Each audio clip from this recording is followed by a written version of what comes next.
Okay, hello guys. Good morning sa inyong lahat dyan. Nandito tayo sa isang two-story na bahay. Meron tayong gagawin dito guys. Yung pressurized or booster pressure nila ay laging na-under yung motor. So, patay sindi siya guys. So, ang gagawin natin dito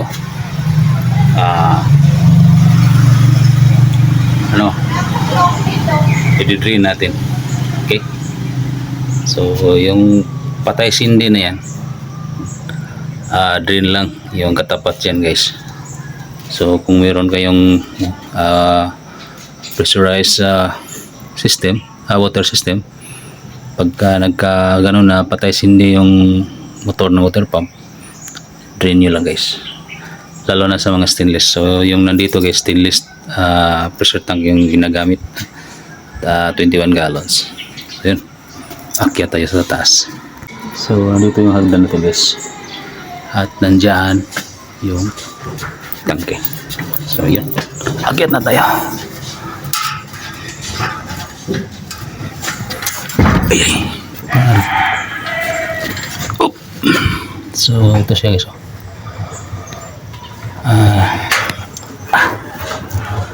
Drain lang natin to. Ako natin yung drain. Yung nalagay na drain valve. Yan, yung blue, kulay asul, yung blue ba? Yan yung drain plug, drain valve. So ito yung ano niya, water pump. So tapos yan yung pressure tank. So masikip dito guys, mahirap pasukin. Ito. So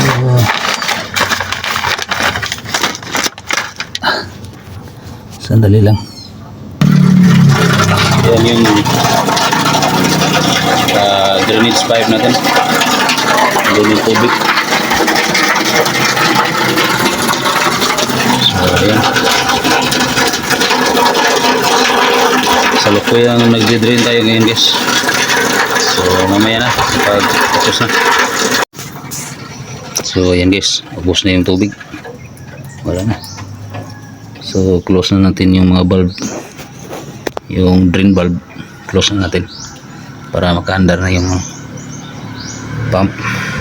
Okay, so na close na natin yung valve, na yan, yan yung blue. So yun yung drain valve natin. Tapos dito binuksan natin to para yung hangin makapasok, marirelease yung tubig guys. Kailangan meron kayong buksan dito pag magdi-drain kayo. Pwedeng dyan sa pressure gauge, pero dito kasi meron outlet dito sa taas, dito na lang natin binuksan dito kasi may onion siya guys. Sarado natin yung onion at make sure na walang walang singaw.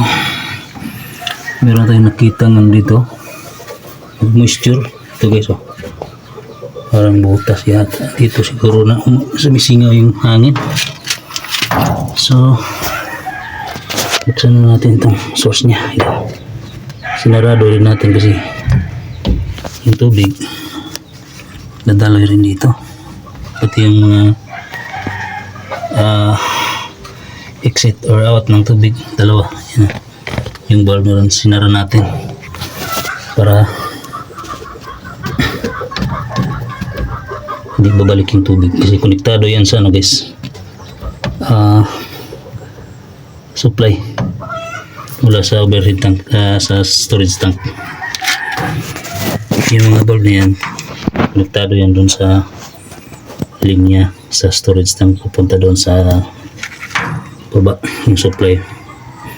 Kasi pag hindi gumana yung tangke, yung pressure tank, may tubig sila na galing sa storage tank, kumbaga yung bypass guys. So okay na, una natin yung breaker na dito sa kilid.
guys, hindi na tulad kanina, patay sindi yung pump.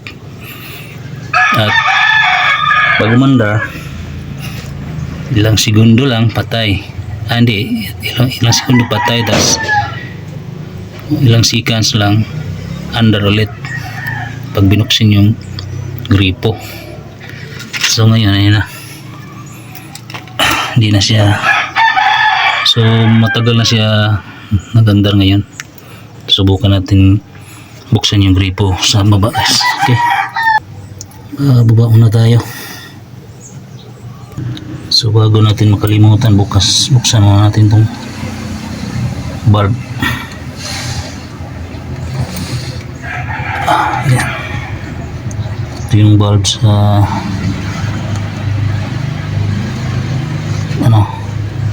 sa pinaka baba sa ground floor.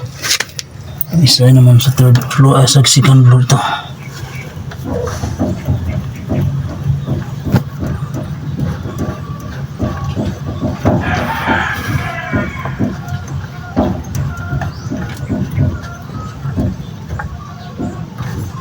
Okay, yun, bukas na, baba tayo. So dito, pag buksan natin to, guys, yung gripo, andar agad yung pump. So maririnig natin yung andar niya, sino sa taas ng dito eh. Ayan o. Ayan, ito yung CR. Tapos nasa taas yung tangke. Okay, pag mandar yung pump, maririnig natin yun. Buksan natin. Ayan. Pagbukas ng ganyan, kanina, andar na yung pump. Pero ngayon na, wala pa.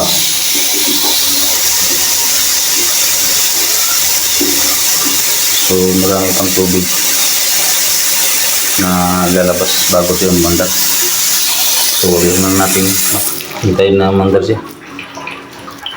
Para hindi marinig, diba?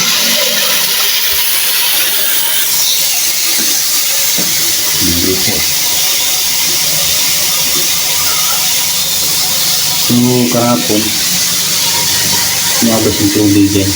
Ngayon lagyan natin ng sila. So wala na dito. Uy, tagal mandar.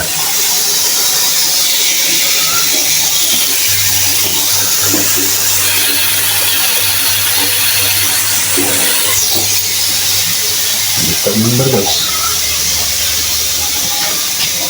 Malapit na, ha. Yung goods. Ayan, yung tangki, oh. Yung goods, hindi maklaro, no.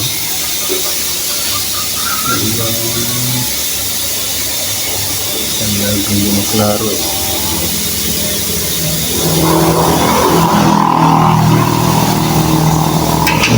Ayun. Mandar siya, guys. Try natin. So ngayon, pag umandar siya, yun, matagal bago siya mag off. Hindi tulad kanina ba. So okay na yan. Okay, thank you. Dito tayo. Yan.